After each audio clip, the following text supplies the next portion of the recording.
சேனைகளின் கர்த்தர் பரிசுத்தர் பரிசுத்தர் பரிசுத்தர். பூமி அனைத்தும் அவருடைய மகிமையால் நிறைந்திருக்கிறது. கர்த்தரை கம்பீரமாய் பாடி நம்முடைய இரட்சணிய கண்மலையை சங்கீர்த்தனம் பண்ண கடவோம். வாருங்கள், நம்மை உண்டாக்கின கர்த்தருக்கு முன்பாக பணிந்து துணிந்து முழங்கால் படியிட கடவோம். வாருங்கள், ஜெபம் செய்வோம். மூன்றாவது பாவரிக்கை ஜெபத்தை இணைந்து எடுப்போம்.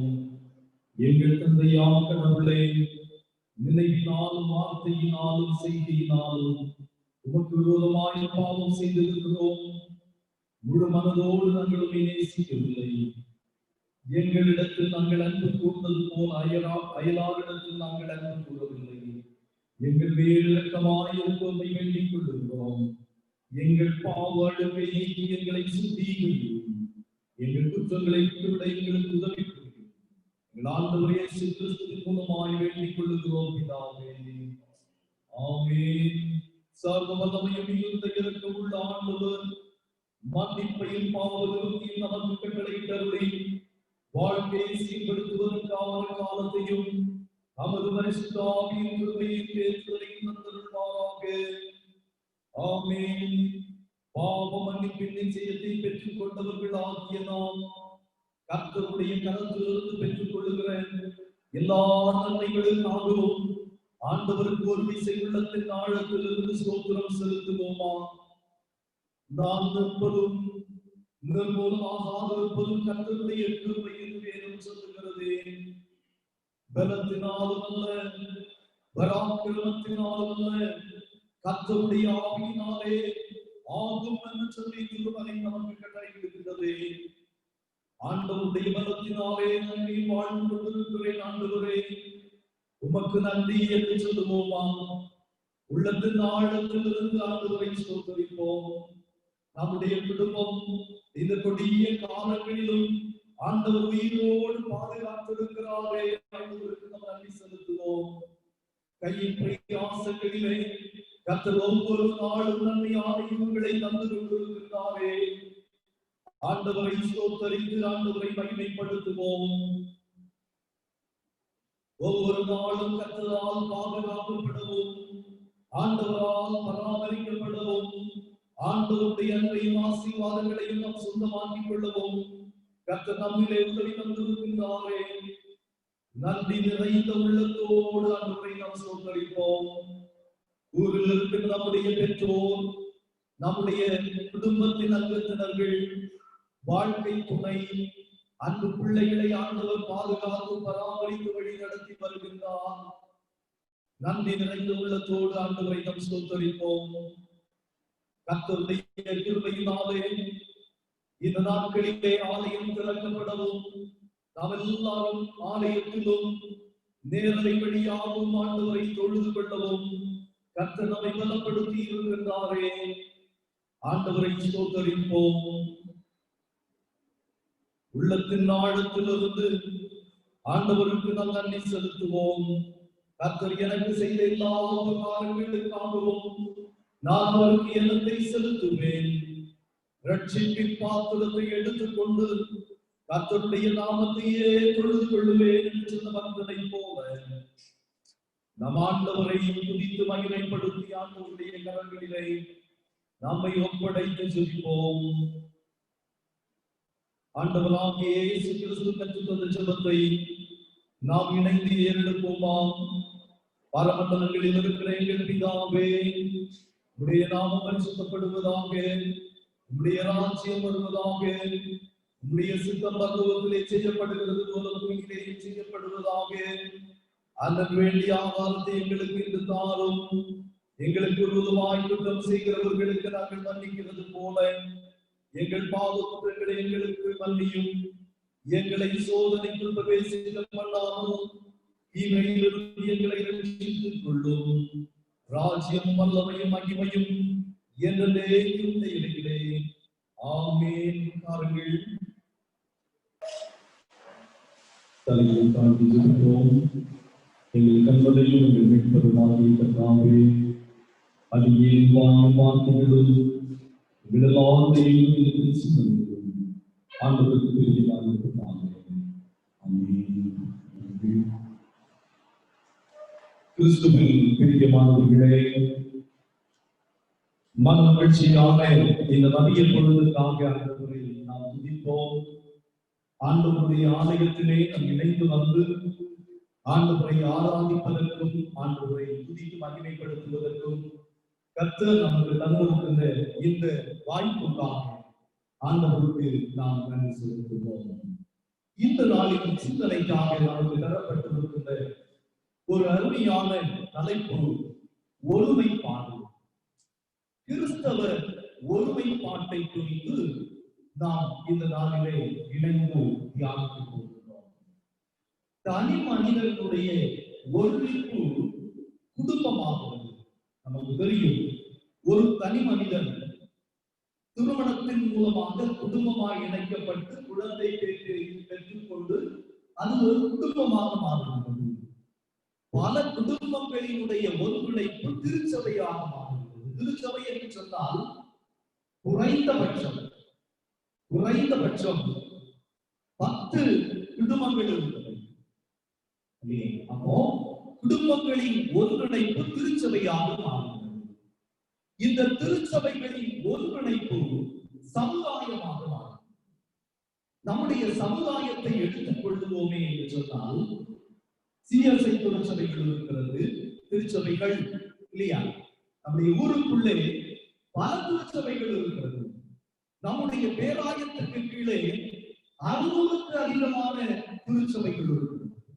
ஆக பல திருச்சபைகளினுடைய ஒருங்கிணைப்பு சமுதாயமாக, கிறிஸ்தவ சமுதாயமாக மாற்றம் பெறுவதை நாம் கண்டுகொள்ள முடியும்.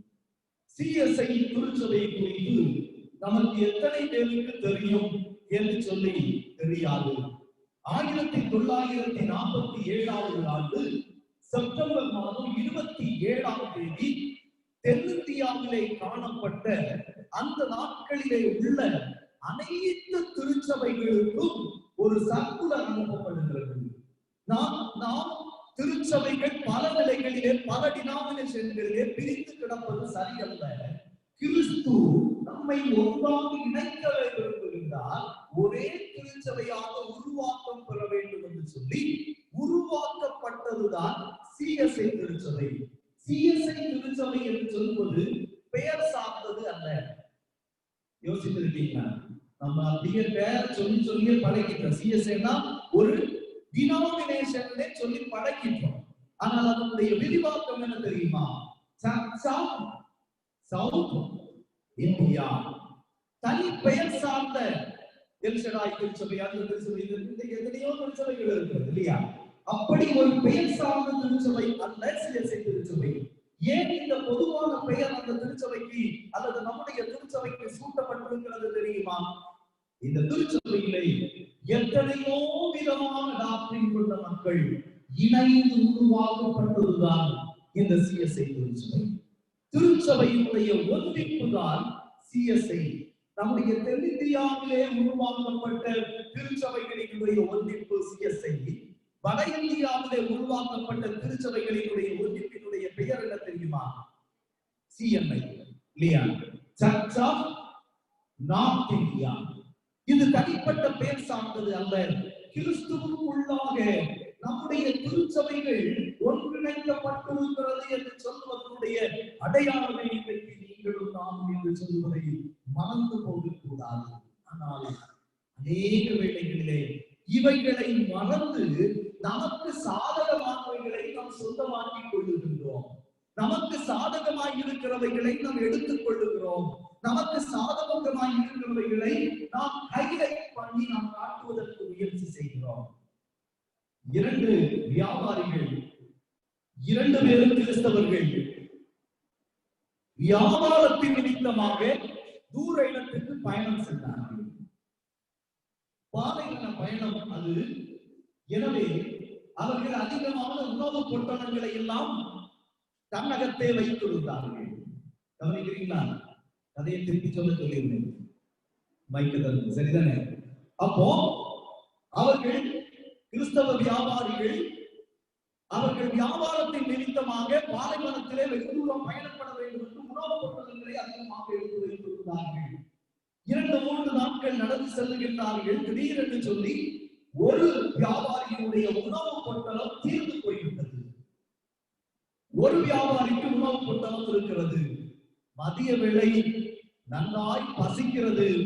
உணவு இருக்கின்ற பொட்டலத்தை வைத்திருக்கின்ற வியாபாரி ஒரு இடத்திலே அமர்ந்து உணவு பொட்டலத்தை பிரித்து உண்ண ஆரம்பிக்கின்றார். மற்ற வியாபாரிக்கு பசி, ஏதாவது கொஞ்சம் தருவான் என்று சொல்லுகின்ற எதிர்பார்ப்பு. எனவே அவர் சொன்னார், தன்னை போல் சொல்லுங்க பிறரையும் நேசி, தன்னை போல் பிறரையும் நேசின்னு. அது பைபிள் வசனம் தான் இல்லையா? சொல்லிட்டே இருந்தார். அந்த வியாபாரி என்ன செய்தார் தெரியுமா? பிறர் பொருளை இச்சியாதிருப்பாயாக, பிறர் பொருளை இச்சியாதிருப்பாயாக என்று சொல்லி என்ன பண்ணாங்க? இரண்டும் திருமலை வசனங்கள். ஆனால் அவர்கள் தங்களுடைய வாழ்வுக்கு உகந்தபடி அந்த வசனங்களை தங்கள் பக்கமாக சாய்த்துக் கொள்ளுகிறார்கள். இதுதான் உண்மை. இன்றைக்கு கிறிஸ்தவ ஒருங்கிணைப்பிலே காணப்படுகின்ற ஒரு வீழ்ச்சி என்ன தெரியுமா? வீழ்ச்சி என்ன தெரியுமா? நமக்கு சாதகமாக திருமலை வசனங்களை சாய்த்துக் கொள்ளுவதும், எடுத்துக் கொள்ளுவதும், விளங்கிக் கொள்ளுவதும், எடுத்து காட்டுவதும் தான். ஆனால் ஒன்றை மட்டும் உங்களுக்கு சொல்லுவேன், திருமலை வசனத்துக்கு ஒரு பெயர் வேதத்திலே உண்டு. அது என்ன தெரியுமா? இருபுறமும் கருப்புள்ள பட்டயம். ஒரு வேத வசனத்தை நான் இந்த மேடையிலே நின்று உங்களுக்கு சொல்லுகிறேன் என்று சொன்னால், அதே வேத வசனம் என்னை நியாயம் தீர்க்கும் என்று சொல்லுவதிலே எனக்கு சந்தேகம் இல்லை. ஏனென்று சொன்னால் திருமலை நமக்கு அதை சுட்டி காட்டுகிறது. திருமலை இருபுறமும் கருப்புள்ள பட்டயம். நாம் எப்பொழுதும் இந்த திருமலையிலே ஒன்றிப்பை குறித்து பார்க்கும்போது வெளிப்படையாக நாம் அதை சிந்திப்பது நிச்சயமாக நமக்கு பயன்படக்கூடியதாக அமையும் என்று சொல்லி நம்புகின்றேன். முதலாவதாக திருமலை நமக்கு காண்பிக்கின்ற ஒன்றிணைப்பு உடன்படிக்கையிலே ஒன்றிணைப்பு. எங்கே உடன்படிக்கை இருக்கின்றதோ அங்கே ஒருங்கிணைப்பு இருக்கிறது. நமக்கு எளிதாக இதை புரிந்து கொள்ள வேண்டும் என்று சொன்னால், எல்லாருக்கும் தெரிந்த ஒரு நிகழ்வை சொன்னார். திருமணத்திலே இந்த கணவன் மனைவியை முன்பதாக அழைத்துக் கொண்டு வந்து அவர்களிடத்திலே கேட்பார்கள். வாக்கு இல்லையா? வாக்குறுதி, உடன்படிக்கை செய்து கொள்கிறார். யாரெல்லாம்? கணவனும் மனைவியும் வாழ்விலும் தாழ்விலும், சுகத்திலும் சுகவீனத்திலும் இல்லையா? வாழ்வில் இறுதி வரை, முன்ன மரணம் நம்மை சந்திக்கும் வரை, அதை மாத்திட்டாங்க. வாழ்வில் இறுதி வரை இல்லையா? இந்த உடன்படிக்கையிலே அவர்கள் ஒன்றிணைகிறார்கள், குடும்பமாய் மாறுகிறார்கள். அவர்கள் பிரிந்து போகாதபடிக்கு, அவர்களிலே வருகின்ற பிரச்சனைகளிலே, குடும்பங்களிலே, இடையூறுகளிலே அவர்கள் விலகில்லாதபடிக்கு உடன்படிக்கையிலே ஒன்றிணைகின்ற அனுபவம். ஆண்டவர் நம்மிடத்திலே ஆண்டவரோடு கொள்ளுகின்ற உடன்படிக்கையிலே ஒன்றிணைந்து செயல்படும்படியாக விரும்புகிறார். திருச்சபை என்று சொன்னால் ஒரே சரீரமாக அழைக்கப்பட்டிருக்கிறோம். ஆண்டவரோடு நாம் கொள்ளுகின்ற உடன்படிக்கை குறித்து 1 கொரிந்தியர் 10வது அதிகாரத்திலே காணப்படுகின்ற 2, 3, 4 ஆகிய வசனங்களிலே நாம் பார்க்கும்போது, எல்லோரும் மோசைக்குள்ளாக மேகத்தினாலும் சமுத்திரத்தினாலும் ஞான ஸ்நானம் பண்ணப்பட்டார்கள். எல்லோரும் ஒரே ஞான போஜனத்தை புசித்தார்கள். எல்லோரும் ஒரே ஞான பானத்தை குடித்தார்கள். எப்படி எனில் அவர்களோடே கூட சென்ற ஞான கண்மலையின் தண்ணீரை குடித்தார்கள். அந்த கண்மலை கிறிஸ்துவே. ஆண்டவர்களே கொள்ளுகின்ற உடன்படிக்கை, நீங்களும் நானும் கர்த்தரோடு கொள்ளுகின்ற உடன்படிக்கையிலே ஒன்றாக இருக்கிறோம், ஒரே சரீரமாக இருக்கிறோம். இது பழைய ஏற்பாட்டிலே கொண்ட ஒரு உடன்படிக்கையை குறித்து இந்த வசனம் சொல்லுகிறது. அதே வேளையிலே புதிய ஏற்பாட்டிலே கொள்ளுகின்ற உடன்படிக்கையை குறித்து இந்த 1 கொரிந்தியர் 10வது அதிகாரத்தினுடைய 16, 17 ஆகிய வசனங்களை நாம் பார்க்கும்போது, நாம் ஆசீர்வதிக்கிற ஆசீர்வாதத்தின் பாத்திரம் கிறிஸ்துவுடைய இரத்தத்தின் ஐக்கியமாய் இருக்கிறது அல்லவா? நாம் பிடிக்கிற அப்பம் கிறிஸ்துவுடைய சரீரத்தின் ஐக்கியமாய் இருக்கிறது அல்லவா? அந்த ஒரே அப்பத்தில் நாம் எல்லாரும் பங்கு வருகிறபடியினாலே அநேக நாள் நாம் ஒரே அப்பமும் ஒரே சரீரமுமாய் இருக்கிறோம். இந்த வசனத்தை எங்க யூஸ் பண்ணுவாங்க பாஸ்டர்? திருவிருந்திலே சொன்னார், நாம் ஒரே அப்பமும் ஒரே சரீரமாய் இருக்கிறோம். என் ஆண்டவராகிய இயேசு கிறிஸ்து சிலுவையிலே தன்னுடைய முழு சரீரத்தையும் நமக்காக பிற்கப்படுத்தும் போது ஒரே சரீரம் நமக்காக பிற்கப்பட்டது. ஆண்டவர் தன்னுடைய சிலுவையிலே அவர் கடைசி சொட்டு ரத்தம் வரைக்கும் சிந்தும் போது நம் அனைவருக்காக ஆண்டவராகிய இயேசு கிறிஸ்துவுடைய ஒரே ரத்தம் சிந்தப்பட்டது. அதை பெற்றுக் கொள்ளுகின்ற, அதை உணவாக்கிக் கொள்ளுகின்ற நீங்களும் நாம் உடன்படிக்கையில் ஒன்றாயிருக்கும்படியாக ஆண்டவர் நம்மை அழைக்கிறார் என்பதை நாம் மறந்து போகக்கூடாது. கிறிஸ்துவின் பிரியமானவர்களே, திருவிருந்து பகிரப்படும் போது இன்னைக்கு நான் அந்த திருவிருந்தை குறித்து கூறும்போது மிகவும் உள்ளத்தில் எனக்கு ஒரு வேதனை உண்டு. என் தெரியுமா, இன்று வரைக்கும் நம்மால் திருவிருந்து நடத்த இயலவில்லை. அப்படிப்பட்ட சூழலில் வாழ்ந்து கொண்டிருக்கிறோம். எப்படி ஆகிலும் திருவிருந்து நடத்த வேண்டுமே என்று சொல்லி நான் ஜெபித்த நாட்கள் உண்டு. ஆண்டவராகிய இயேசு கிறிஸ்துவினுடைய திருச்சரீரத்தையும் திரு ரத்தத்தையும் குணமாக்கி வானமாக்கிக் கொள்ளுகிறார். உடன்படிக்கையில் ஒன்றாக இருக்கிறோம் என்பதை நாம் மறந்து போகக்கூடாது. இரண்டாவதாக, உறவிலே ஒருங்கிணையும்படியாக நாம் அழைக்கப்படுகிறோம். முதலாவதாக உடன்படிக்கையிலே ஒன்றிணைய வேண்டும். இரண்டாவதாக உறவிலே நாம் ஒன்றிணைய வேண்டும். நாம் அதிகமாக வாசிக்காத அல்லது தியானிக்காத ஒரு பகுதிதான் பிலமோனுடைய புத்தகம். 9, 10 ஆகிய வசனங்களை நாம் படிப்போம். பக்கம் 297. பிலமோன் 9, 10 ஆகிய வசனங்கள்.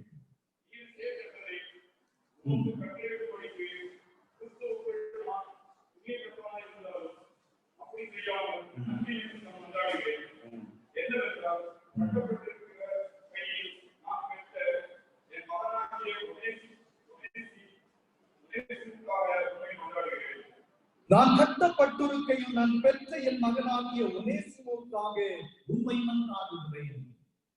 இந்த பகுதி அப்போஸ்தலனாகிய பவுல் பிலமோனுக்கு எழுதிய நிருபம். இது மிக ஒரு சின்ன ஒரே அதிகாரம் கொண்ட ஒரு புத்தகம். இதில் காணப்படுகின்ற செய்தி என்ன தெரியுமா? அப்போஸ்தலனாகிய பவுல் சிறைச்சாலையிலே இருக்கின்றார். சிறைச்சாலையிலே ஒனேசிமு என்று சொல்லப்படுகின்ற ஒரு அடிமையில் சிறைச்சாலையிலே இருக்கின்றார். சிறைச்சாலையிலே இவர்களுக்குள்ளாக ஒரு உறவு ஏற்படுகின்றது. இந்த ஒனேசிமுவிடத்திலே இந்த அப்போஸ்தலனாகிய பவுல் கேட்கிறார், எதற்காக சிறைச்சாலையிலே அடைக்கப்பட்டிருக்கிறாய் என்று சொல்லி. அப்பொழுது அவர் சொல்லுகிறார், பிலமோன் என்று சொல்லக்கூடிய ஒரு எஜமானுடைய நான் வேலைக்காரன், அடிமையாக இருந்தவன், நான் அங்கிருந்து தப்பி வந்ததினாலே இப்பொழுது சிறைச்சாலையிலே இருக்கின்றேன் என்று சொல்லி தன்னுடைய கடினமான சூழலை அங்கே காட்டுகிறார். பிலமோன் யார் தெரியுமா? அப்போஸ்தலனாகிய பவுலினுடைய ஒரு நண்பர். இப்போது இந்த பிலமோனுக்கு ஒரு கடிதம் இந்த எழுதி ஒனேசிமுடைய தலைமையிலே கொடுத்து விடுகின்றார். ஒனேசிமுக்கு இந்த பவுலுக்கு இந்த ஒனேசிமு மகன் அல்ல. சமீபத்திலே எனக்கு ஒரு கடினமான ஒரு கேள்வி வந்தது. அப்போஸ்தலனாகிய பவுலுடைய மகன் யாரு தெரியுமா கேட்டாங்க. எனக்கு தெரியலையே, புதுசா இருந்த கேள்வி. ஒனேசிமுன்னு சொன்னாங்க. சொல்லிட்டு கரெக்டா அந்த வசனத்தை சொன்னாங்க. இதுதான் உங்க பிரச்சனையா? இது என்னது? மகன் அல்ல, இது மகனை போல இவர் தன்னை இந்த ஒனேசிமுவை இந்த பவுல் அப்போஸ்தலன் ஏற்றுக்கொள்ளுகின்றார். இவருடைய கரங்களிலே கடிதம் கொடுத்து இந்த பிலமோனுக்கு அனுப்புகின்றார். இவனை என்னை ஏற்றுக்கொள்ளுவதை போல நீ ஏற்றுக்கொள்ள வேண்டும். நான் பெற்ற என் மகனாகிய ஒனேசிமுவுக்காக உம்மிடம் மன்றாடுகிறேன். அன்பு வெளிப்படுத்துவது அங்கே சுய விருப்பை கடந்து நீ ஏற்றுக்கொள்ள வேண்டும்.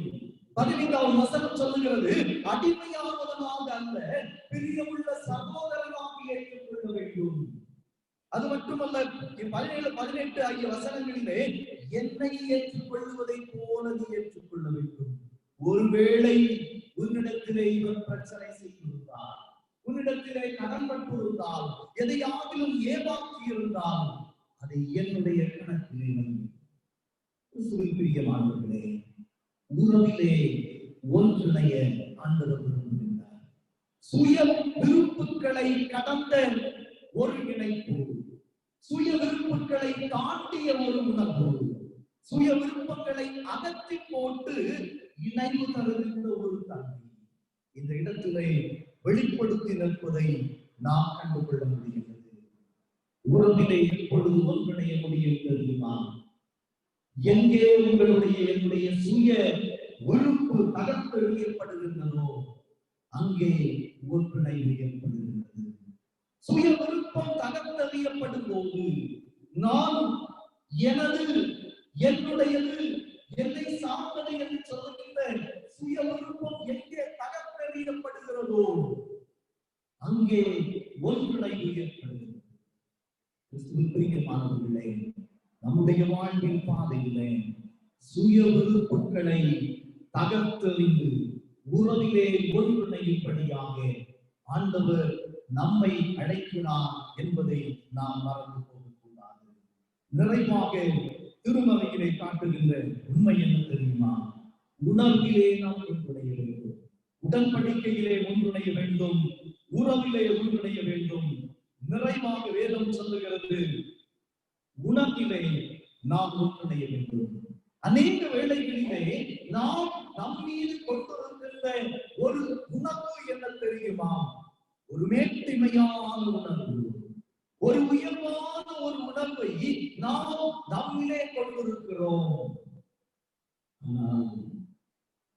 சமநிலையான உணர்வு நம்மிலே வேண்டும். எங்கே ஒன்றிணைவு உணர்விலே ஏற்படுகிறது தெரியுமா? என்னுடைய சொந்த சகோதரனாக நான் ஏற்றுக்கொள்ளுகின்ற போது, பிறரை என்னுடைய சொந்த சகோதரனாக நான் ஏற்றுக்கொள்ளுகின்ற போதுதான் அங்கே உணர்விலே ஒன்றிணைகின்ற ஒரு தன்மை வருகிறது என்பதை நாம் உணர்ந்து கொள்ள வேண்டும். யோவான் நற்செய்தி நூல் 10வது அதிகாரத்திலே நாம் வாசிக்க கேட்ட திருமறை பகுதியிலே சொல்லப்பட்டிருக்கின்ற செய்தி 14, 15 ஆகிய வசனங்களை படிப்போம். நான் என்னுடையவைகளை அறிந்தும் என்னுடையவைகளால் அறியப்பட்டு இருக்கிறேன். உணர்விலே ஒன்றிணைகின்ற ஒரு தன்மை, ஆண்டவரோடு உணர்விலே ஒன்றிணைகின்ற தன்மை. அடுத்த வசனம் சொல்லுகிறது, இந்த தொழுவத்தில் உள்ளவைகள் அல்லாமல் வேறே ஆடுகளும் எனக்கு உண்டு, அவைகளையும் நான் கொண்டு வர வேண்டும். ஆண்டவருடைய உணர்வை பாருங்கள். எனக்கு இருக்கின்ற ஆடுகள் மட்டுமல்ல, எனக்கு இருக்கின்ற ஆடுகளை குறித்த கரிசனை மட்டுமல்ல, நமக்கு எப்போதுமே ஒரு கரிசனை உண்டு இல்லையா? நமக்கு தந்திருக்கிற ஆடுகளின் மீது கரிசனை நன்றாக இருக்கும். நமக்கு நம்ம வீட்டுல இருக்கிற பிள்ளைகள் மீது கரிசனை நன்றாக இருக்கும். பாஸ்டருக்கு தனக்கு ஆடுகள் மீது கரிசனை நன்றாக இருக்கும். அதனால சொல்லுகிறார் தெரியுமா? இந்த உணர்வு இன்னும் விரிவடைய வேண்டும். தொழுவத்தில் அல்லாத ஆடுகளும் எனக்கு உண்டு, அவைகளையும் நான் கொண்டு வர வேண்டும். அவைகளின் சத்தத்துக்கு செவி கொடுக்கும். அப்பொழுது ஒரே மந்தையும் ஒரே மேய்ப்பதுதான். எல்லா மக்களும் ஒன்றிணைந்து ஆண்டவரை சேவிக்கின்ற ஒரு உணவு நிலைக்கிறீராக நாம் அழைத்து கொண்டு வரப்பட வேண்டும் என்று சொல்லி ஆண்டவர் நம்மை விரும்புகிறார் என்று சொல்வதை நாம் மறந்து கொண்டிருக்கிறார்கள்.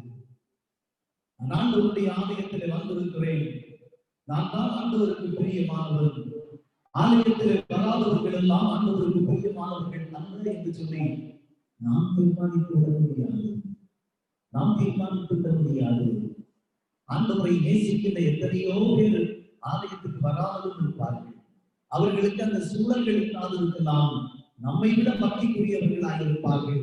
நம்மை விட ஆண்டவரிடத்திலே மிகவும் பயபக்தி உடையவர்களாக இருப்பார்கள். எனவே தான் திருமறையிலே சொல்லப்படுகின்ற ஒரு தன்மை உணர்விலே ஒன்றிணைய வேண்டும். இந்த உணர்விலே எப்படி நாம் ஒன்றிணைவது என்று சொல்லி நாம் பார்ப்போம் என்று சொன்னார். அதுதான் இன்றைக்கு நம்மால் தாங்கப்பட்டு வருகின்ற 11 விஷயங்கள், நம்மால் ஆதரிக்கப்பட்டு வருகின்ற 11 விஷயங்கள். இன்றைக்கு நான் ஆண்டவருடைய சமூகத்தில் வந்திருக்கிறேன், ஆண்டவரை ஆராதித்துக் கொண்டிருக்கிறேன். ஆண்டவர் எனக்கு நன்மையான ஈவுகளை தந்து கொண்டிருக்கிறார், எனக்கு நன்மையான ஆசீர்வாதங்களை தந்து கொண்டிருக்கிறார். நான் என்னை போல இந்திய தேசத்திலே காணப்பட்டுக் கொண்டிருக்கின்ற என்னுடைய சகோதரனுக்காக நான் ஜெபிக்க வேண்டும். என்னுடைய சகோதரனுக்கு எனக்கு கிடைக்கின்ற ஒரு நன்மையின் ஒரு பகுதி பகுதியை கொடுத்து அந்த ஊழியத்தை செய்து அந்த ஊழியத்தை தாக்கி அவரும் நற்செய்தியாக்க வேண்டும். இப்படி ஒரு நாளிலே இங்கிலாந்து தேசத்திலே, ஜெர்மனி தேசத்திலே, இன்னும் அமெரிக்க தேசங்களிலே காணப்பட்ட எழுச்சிதான் நீங்களும் நானும் என்பதை மறந்து போகக்கூடாது. நீங்களும் நானும் எப்படி ஆண்டவரை ஏற்றுக்கொண்டோம், நீங்களும் நானும் எப்படி கிறிஸ்துவை ஏற்றுக்கொண்டிருக்கிறோம். மிஷனரிகளினுடைய ரத்தம், மிஷனரிகளுடைய தியாகம், மிஷனரிகளினுடைய உதாரணத்துவமான செயல்பாடுகள், அந்த உணர்வு நமக்குள்ளாக இருக்க வேண்டும். கிறிஸ்துவின் பிரியமானவர்களே, எல்லா இடத்திலும் அன்போடு நேசிக்கின்ற, எல்லாரிடத்தையும் எல்லாரையும் சமநிலையிலே பார்க்கின்ற உணர்விலே நாம் இணைப்போம். ஆண்டவர் நம்மை இன்னும் ஆற்றல் படுத்துகின்றார், ஒருமைப்பாட்டிலே நம்மை இணைக்கின்றார் என்பதிலே எவ்வித சந்தேகமும் இல்லை. செய்தியாக இணைந்து ஆண்டவரை ஆராதித்துக் கொண்டிருக்கின்றார். ஒருமைப்பாட்டுக்குள்ளாக இடம் வரும்படியாக ஆண்டவர் நம்மிலே எதிர்பார்க்கின்றார். நம்மிலே காணப்படுகின்ற சுய வெறுப்புகளை களைவோம், சமநிலை உணர்வை ஏற்றுக்கொள்ளுவோம். அப்படி நாம் இணையும் போது உடன்படிக்கையில் ஒன்றிணையவும், உடன்பாட்டிலே இந்த உறவிலே ஒன்றிணையவும், உணர்விலே ஒன்றிணையவும் கர்த்தர் நமக்கு உதவி செய்வாராக. ஆமென். வண்ணமாக ஜெபிப்போம். கிருபை நிறைந்த கர்த்தாவே, உம்முடைய பிள்ளைகளாக அழைக்கப்பட்டு ஒரே குடும்பமாய் வாழும்படியாக பணிக்கப்பட்டிருக்கின்ற நாங்கள் எங்களிலே காணப்படுகின்ற சுய விருப்பு வெறுப்புகளை களைந்து உம்முடைய மக்களாய் ஒன்றிணைந்து வாழும்படியாக கர்த்தர் எங்களை ஆற்றல் படுத்தும்படியாய் ஜெபிக்கின்றோம். தேவ வல்லமையின் கரம் எங்களை ஆட்கொள்ளட்டும். அன்பிலும் கிருபையிலும் நாங்கள் உம்மால் கட்டப்படுகின்ற அனுபவங்களை பெற்றுக்கொள்ள ஆண்டவர் எங்களை ஆற்றல்படுத்தும்படியாய் உம்முடைய திருப்பாதத்திலே நாங்கள் மன்றாடுகிறோம். ஆலய தொழுகையிலே பங்கு பெற்றிருக்கின்ற எல்லா பிள்ளைகளையும் உடைய கிருபையினால் அனைத்தருளியாக இந்த நாளிலே கர்த்தர் எங்களோடு பேசினார் என்று சொல்லுகின்ற அனுபவத்தோடு ஆண்டவரே மனமகிழ்ச்சியோடு தங்களுடைய வாழ்வை பணியை தொடரத்தக்கதாக என் தேவன் அருள் தாரும். எங்களுக்கு முன்பாக இருக்கின்ற இந்த புதிய வாரத்திலே நாங்கள் செய்ய வேண்டிய பயணங்கள் ஏராளம், பணிகள் ஏராளம். கர்த்தாவே, எல்லாவற்றிலும் கர்த்தர் எங்களோடு கூட இருக்கும்படியாய் உம்முடைய திருப்பாதத்திலே நாங்கள் மன்றாடுகிறோம். நாதா, கர்த்தர் அற்புதமாய் இந்த நாட்களிலே எங்களை வழி நடத்தும். ஆலய தொழுகையிலே பங்கு பெற்றவர்களையும் கர்த்தாவே நேரடி மூலமாக இந்த தொழுகையிலே பங்கு பெற்று இப்போது ஜெபித்துக் கொண்டிருக்கிற நம்முடைய பிள்ளைகளையும் தேவ வல்லமை தாங்கும்படியாய் ஜெபிக்கிறோம். அப்படி செய்கிற தயவுக்காக நாங்கள் நன்றி செலுத்துகிறோம். தொடர்ந்து ஆசீர்வதியும் வழி நடத்த வேண்டும் என்று எங்கள் மீட்பரும் எங்கள் ரட்சகருமாய் என்று கிறிஸ்து வழியே மன்றாடுகின்றோம் பிதாவே.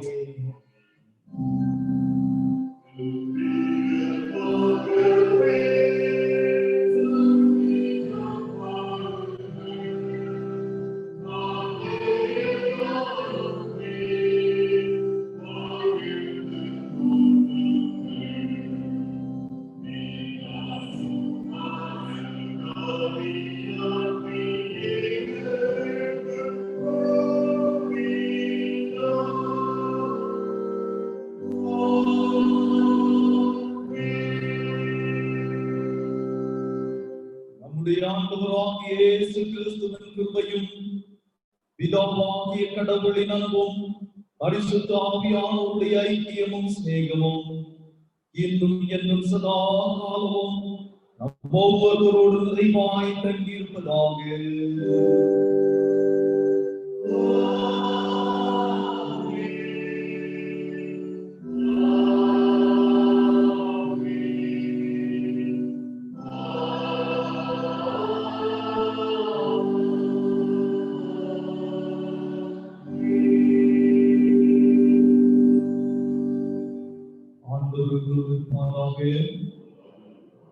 சமாதானத்தோடு சென்று கடவோம். அவர்கள் கடைசியாக ஒரு காரியங்களை அழைத்து செல்ல